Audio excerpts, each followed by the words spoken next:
The mother of a girl shot twice in the head by her father on the doorstep of a Sussex safe house told an inquest the killing was an act of revenge.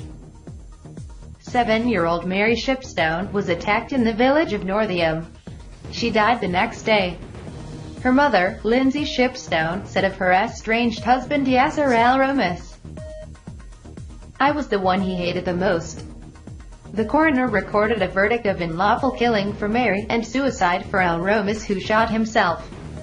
The joint Hastings inquest followed the shooting of both Mary and her 46-year-old father on the 11th of September last year. Ms. Shipstone said, "Why did he kill Mary? I don't think I will ever really know that.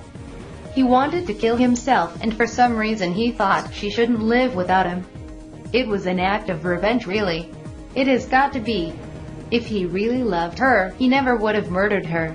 Ms. Shipstone had moved to Northiam with her daughter following a separation from her husband after being the victim of domestic violence. The attack happened as Mary returned home from school with her mother to Spring Hill, a safe house where the pair had lived for the past year. Ms. Shipstone told the court, "I was putting my key in the door, and I spoke to Mary, saying she'd like what I had done to her room, and that's the last thing I said to her.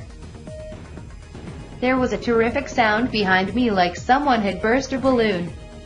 I turned around and the first thing I saw was Mary on the ground, her legs were crumpled behind her."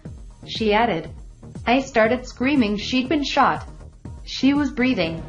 Her jaw was clenched."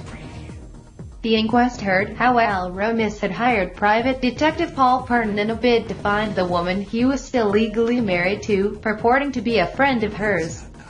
Mr. Parton was unable to find Ms. Shipstone and later withdrew his services, concerned that al-Romis's motive was to take away the child.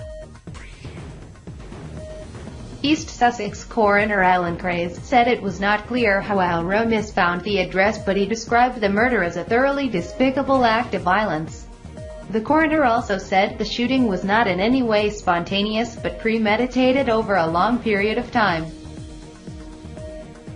Al-Romis was hidden in the back of a silver Toyota on the drive by the house when he fired the shots.